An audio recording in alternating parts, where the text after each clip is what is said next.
All right. Good morning, everybody. I'm Tony DeFranco, Director of Operations for Suny OER Services. I'd like to provide just a little history on Suny's relationship with Lumen Learning.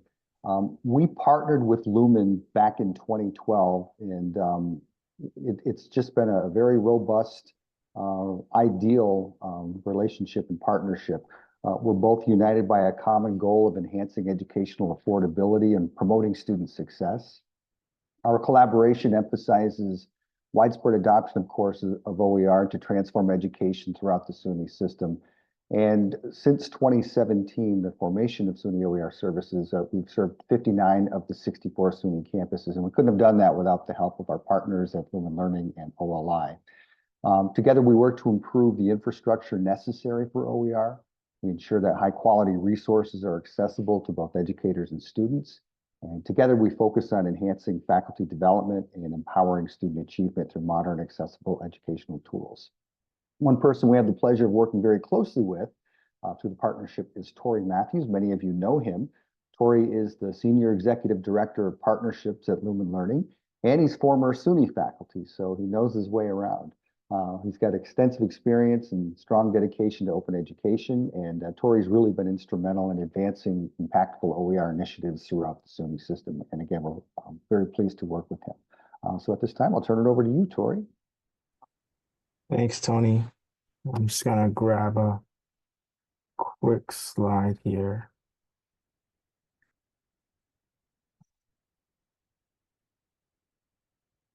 So, for those of you who don't know me, as Tony mentioned, I have the great pleasure of working with our faculty here in Suny. And one of the things that I get to do is meet with you and talk with you about what is offered to you through the partnership. And so I just wanted to take a second to make sure that you have my email address. It's Tori@lumenlearning.com. So Tori at lumenlearning.com. I'll also put it in the chat. And if you have any questions about what are the courses and how do we get access to them, professional development that's offered through the partnership as well, all of this comes at no cost to you or to your students.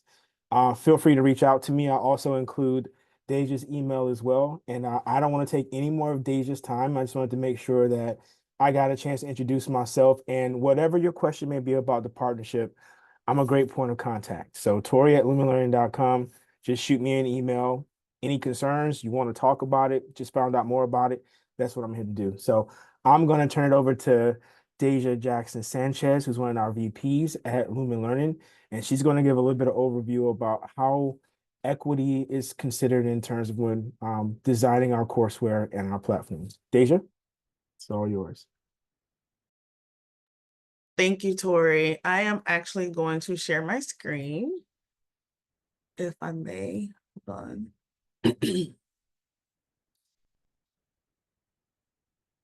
Okay, just want to, Tori, can you give me a thumbs up if you can see that? Okay, perfect. Thank you. All right. So as Tori mentioned, today we're going to talk about equity in OER solutions, or specifically our Lumen One product that you all have access to as Suny faculty. My name is Daysha Jackson-Sanchez, and I'm the Vice President of Equity and Impact at Lumen. And without further ado, let's go ahead and jump in and get started. I always like to start off with a little bit about Lumen for those that are new to the Suny system or just new to this partnership. And Tony gave a really great overview, and so I won't spend a ton of time on this, but we are focused on faculty and how we can provide intuitive and easy to use tools for faculty, affordable access for students, as well as leading to equitable results. And so we were founded in 2012, and we've served over 335,000 students and over 5,000 faculty members in our gateway courses. Our mission is to enable unprecedented learning for all students, and we have a vision for equity that is to eliminate race, gender, and income as predictors of success. And so we take a very concerted effort in how we attempt to do this, because we know that this is a lofty vision to do. And so we know that we had to come together collectively and think about how do we do this from the start of developing products and so forth. So we focus on two things: successful learners and impactful teachers or professors. And so with our digital courseware is where we really work to embed aspects into that product that allow us to support student success, as well as providing professional development and professional learning solutions and support for faculty as they're teaching students within the courseware. And even those that aren't using the courseware, we have professional development opportunities that are available. So before we jump in, I did want to do like a really quick poll, and I call it poll in quotations because it's just a question that I have for you. And I wanted to see for a lack of, don't have a ton of time. So, but I did want to kind of level set around how confident are you that the OER resources that you currently use meet the diverse needs of all of your students. And so if you can't just take a moment to put in the chat, you're very confident, that means that I believe our resources meet diverse needs effectively. Somewhat confident, they may meet some of the needs, but improvements are needed. You're unsure, or you're just not confident at all. Let's take a moment. I'm interested in the chat.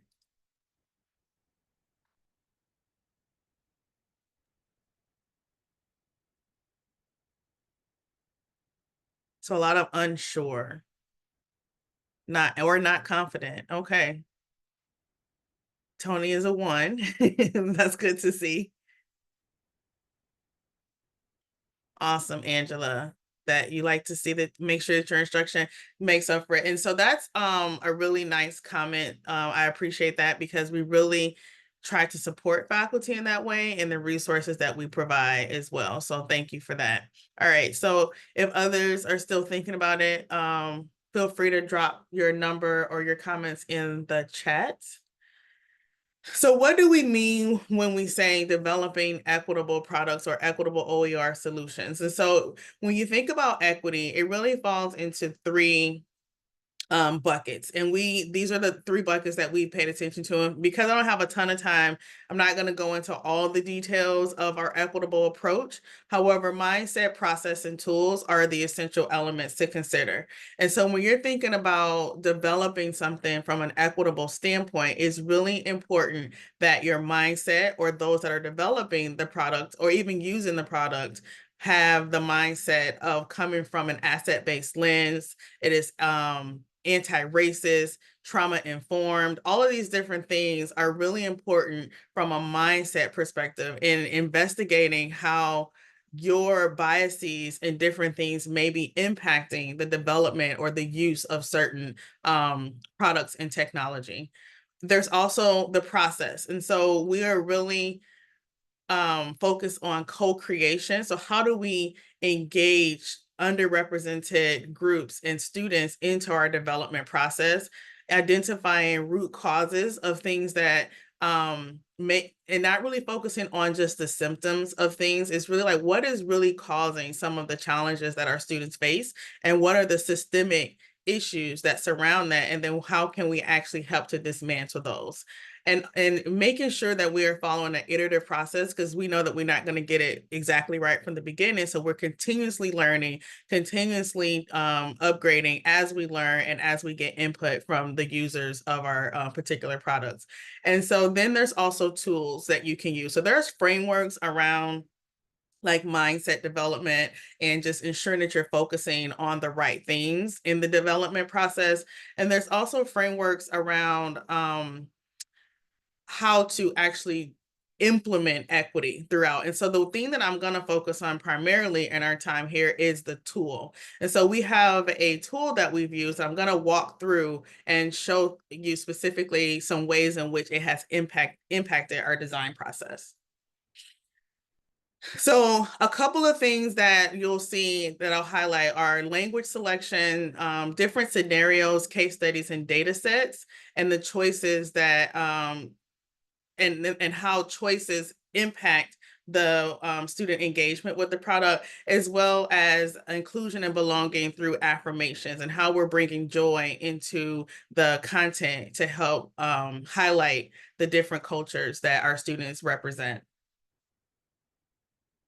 So Lumen 1 is an equity-centered courseware platform. And so we focus on culturally relevant content, tools to foster connection and help students to maintain motivation, as well as built-in peer-to-peer community, faculty resources, and actionable insights for faculty.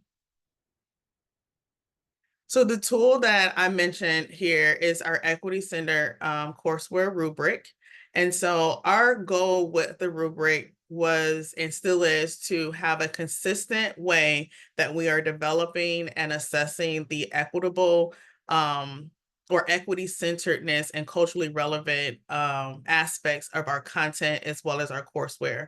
The rubric has 5 different sections. It's representation and inclusion, accessibility and UDL, cultural consciousness, asset-based approaches, and student-centered approaches. And so I want to walk through the different elements of each of these 5 sections. And if you have any questions or things as I'm going through, please feel free to pop them in the chat or stop me along the way. So for representation and inclusion, as I mentioned, it's important that we are co-designing. And so one of the things that is really highlighted is how are we designing with students or with our users and not for them.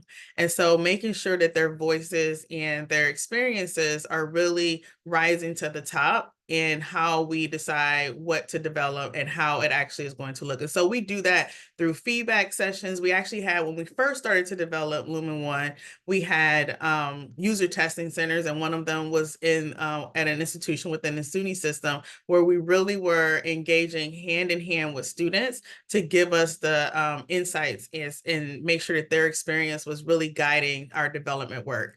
We also are really focused on identities of experts and authors. And so making sure that there's a representation of different identities when we think about the experts that we bring forward in the content. Connecting to students' everyday lives, as well as validating non-dominant applications and knowledge systems. And so as educators, there's often a dominant voice in many of our subject areas, and we are intentional about bringing forth examples that aren't necessarily aligned to that, but it brings in some alternative ways of thinking about the subject matter. And so I just bring out a couple of or a few of the elements within that particular section of the rubric. There are others in each one of these sections. I just, again, wanted to bring forward and highlight some of the elements. And so I am happy to share the entire rubric so you can see what it means to meet each one of these categories and what it means if it's not met, and then the suggestions for what to do if it's not met specifically. And so when we think about accessibility and UDL, we went to the Universal Design for Learning website and also thought about accessibility from a product development perspective and how those two things come together. And so we are really focused and deliberate about designing for accessibility. And that means all different types of accessibility. And so we have a team or individual that goes through and makes sure that what we're designing connects to the different student abilities, as well as considering neurodivergence in that accessibility as well. So we also are looking at multiple media for communication, alternatives for visual information, as well as designing across different languages and making sure that we're optimizing for relevance, value, and authenticity, as well as optimizing for access to tools and assistive technology. So cultural consciousness, I mentioned earlier, trauma-informed and race-informed instruction and just mindfulness. And so when we put together the content, we're thinking about how can we support faculty in becoming more trauma-informed, and how can we support faculty in being race-informed. And so when we provide activities and suggestions for faculty, we actually have supportive material within the content that allows or supports faculty and how to think about this activity and some supportive ways of how to actually implement it with their students. We're also focused on cultural responsiveness as well as ethical representation. So an asset-based approach is focused on positivity and making sure that what we're bringing forward represents joy, success, as well as, again, those root causes in real-world application, and making sure that we're focused on asset-based language as well as teaching practices in how we support faculty. And then lastly, student-centered approaches. And so here is where we're looking at multiple methods to assess prior learning, as well as prioritizing the student experience and enabling choice and agency, as well as connecting to students' careers and facilitating peer collaboration. So when the rubric was developed, we worked with an organization called Intentional Futures. They developed a rubric, and we were actually developing our own rubric. And so all of the elements of the rubric are based on research and our understanding of what it means to support inclusivity and student success when we think about the different elements that are necessary to support students in that way. And the rubric also has the actual connection to the research articles and things like that that helped us to build the rubric. So again, I'm more than happy to share that so you can see that in detail. So excuse me, a few examples of the ways that this shows up in our content. So what is in a name? So we know that there are tons of different names that we can pull from. And so we use a bank of names that randomize as different examples come forward. One of our goals here is to one of the goals here is to interrupt some of the ways or the stereotypical ways that some names are used. And so selection of a single name can often lead to stereotyping. And so our goal is to make sure that that doesn't happen as much as possible. So one example is that Pedro wants to start a taco truck. And so our goal, again, is to maybe bring forward a name that doesn't stereotype who is actually starting that type of business. We code our assessment questions to randomly select a new name each time a question is generated.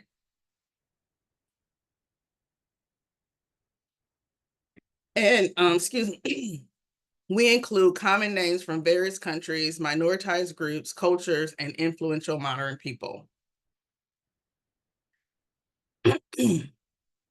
So another example is our goal to destroy the idea of monolithic cultures. And so we cannot make the mistake of assuming that a few specific interests will cover the majority of the students in the class. And so one of our goals is to provide options for students that allow them to identify what resonates with them. And so we give agency and choice, excuse me, I don't know what's going on with my voice. Agency and choice to students by providing different options for them to choose. And so when they have access to different data sets, they can choose, in this example, an example of like wrong food order, transgender voting, or trucks in Hawaii. And so again, it allows students to identify a data set that it may represent their unique experiences or something that really helps the content resonate more with them because they're diving into something that they're interested in. And so having the option to select what makes you feel connected and most included and most seen and most engaged leads to a stronger sense of belonging for students within the classroom. So another example is systemic issues that have been overlooked need to be brought into the light. And so here's an example of where we have brought forward the American Psychological Association issued an apology. It's been a few months ago now. And so our goal here was to not let that apology go unused or to just sit and not bring it forward into the content. And so our goal is to call out some of the medical racism that has impacted the care that some receive on the and the legitimacy of the results, as well as provide opportunity to dive into aspects of psychology that have been often overlooked. And so we talk about the apology, why it was issued, and how it actually impacts the medical field or the psychological field specifically, as well as providing support for faculty and how to have this conversation with students within this particular context. So what can you as faculty do specifically to make content more relevant, responsive, and equitable? So to start, there's some things we can do. And one of those being like shifting faculty and institutional mindset, moving more from a deficit to an asset-based approach. And so I know many of us on this call are probably already aligned to that, but I also believe that it is partly our responsibility to ensure that our institutions are consistently aligned to that. And as we hear different things that aren't aligned to it, to actually push back on that, because that's how we come collectively to a place where we can all be moving in the right direction towards asset-based approaches.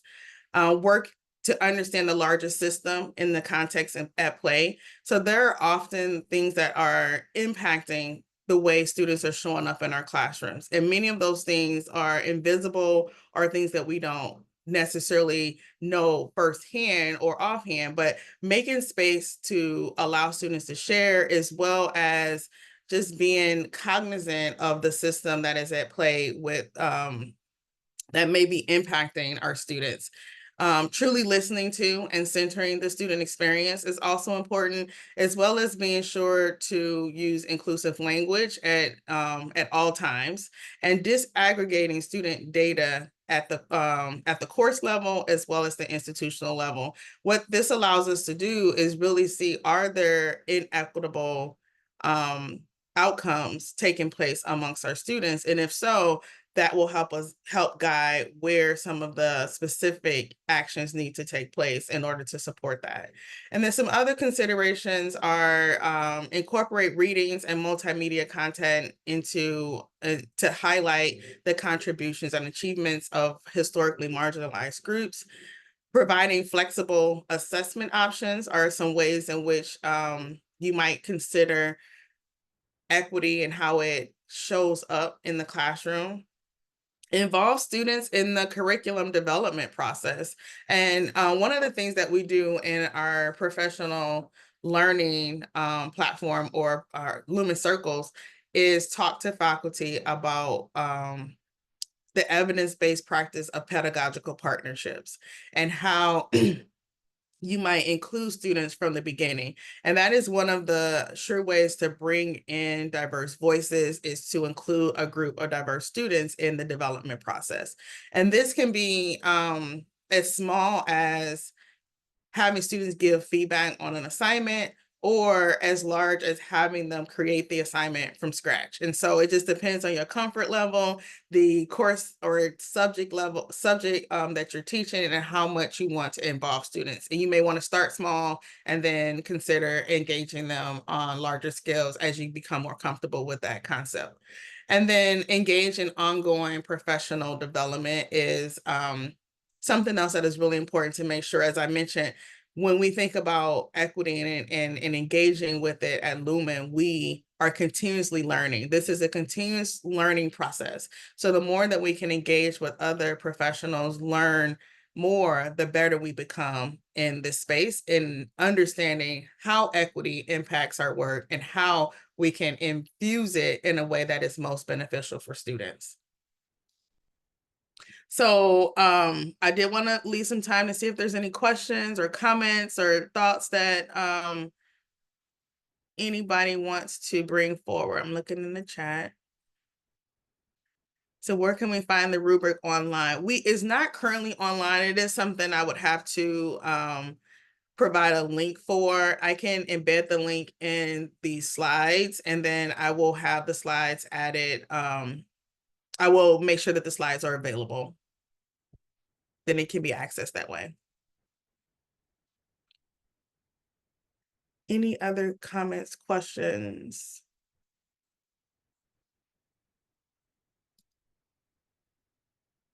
So I know Tori mentioned reaching out to him directly, but I did have QR codes here for access to view our course catalog, as well as explore the professional development.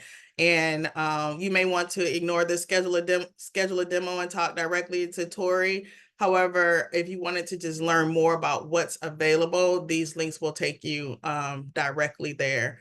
Yeah, Tori, that's how you come off mute or come off video. So Yeah, I just wanted to point out something that's um in terms of Lumen 1, new for some of the ways we're able to offer the course. So I think across Suny right now, we have the learning tool integration for Lumen 1 already in place with your instance of Brightspace. And what that means is you have access to the course right now. And so you're able to, if you reach out to me, if you want to see what Lumen 1 courses are already up and running, it's as simple as logging into Brightspace. I send you a quick link with some instructions on how do you access it, and you can go into Brightspace today, click on the correct buttons, and you're following those instructions, and all of the Lumen 1 courses are there right now. And another thing too that I like to point out is that everything there is OER based, and so you can take a course and find pieces of it that you like, and just use pieces of the course. You can use the whole course. And you can use it however way you please. So you always tell faculty members, if you're interested in it, take it, download into a practice shell in Brightspace, take a look at the parts that you like. If you want to meet up with someone on our team, we have people who are trained as instructional designers too. We have a support team just for our SUNY folks to talk about, okay, well, I like this piece and I would like to add that part to it. The questions I often get are, does this replace a textbook? And I like to tell faculty, it's like a textbook, it's just digital. And in that sense, you can use any parts of it that you want. You can choose to use other parts that you don't, and you're always able to add in your own assignments. It integrates seamlessly with Brightspace, meaning that there's direct grade report. There's messaging tools in there to help you stay in contact with your students, and these are automated. All you have to do is set them up. And there's a lot of faculty support in there, including faculty forums, areas where you get together within the platform to talk with other faculty members who are also using it to either express their concerns or ask about how faculty members are actually teaching a particular topic and do they have anything that they want to share with you. So we're really about creating community. And again, with Lumen 1, this is a big step forward for us. Like, it's right there already. So thank you for the QR codes. That was a great idea, Daysha. But so if you have any questions though, again, it's Tori at lumenlearning.com. If you email me, I'll make sure that I can set up some time to talk, or I can get right back to you in the email. We are really hoping that we have the opportunity to share this partnership with more folks. And I am really just asking people who are becoming aware of the partnership or know about the partnership to, if you're a little bit uncertain about it, I understand, because I'm a faculty member too, but I can tell you this as a person who taught for almost 10 years at Monroe Community College. It is extremely impactful. The courseware itself is more than suitable to help bring across your course learning outcomes. Students love it, and as a faculty member, I really enjoy using the product. So again, if you have any questions, feel free to reach out to me.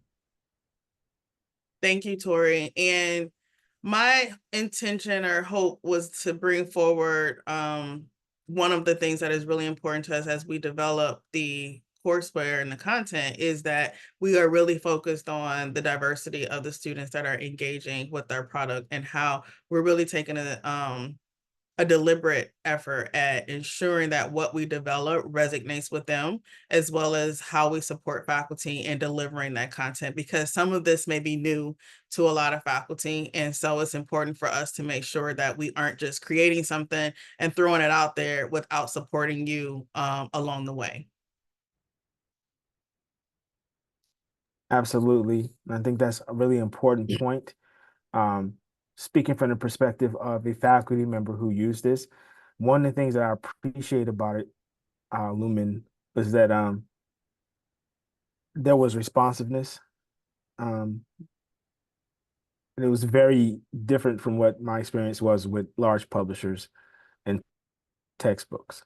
You know, there was always a person I could kind of contact and say, I'm kind of having an issue here. And I really want to applaud the partnership.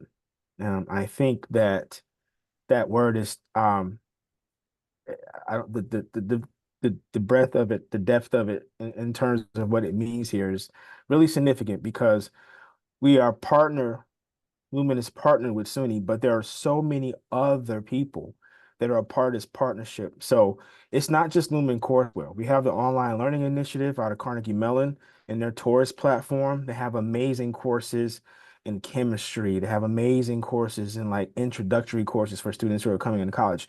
And all of these are available to you. And so just having an opportunity to look and see what fits their needs of your institution, what fits the needs of your students, what fits the needs of you as a professor, and what fits the needs of any initiatives that you have going on at your campus. Again, I'm always excited to talk about it. So again, send me an email. And if you can't find me, you can always find Tony. And Tony can always find me. All right, that's all that I have. So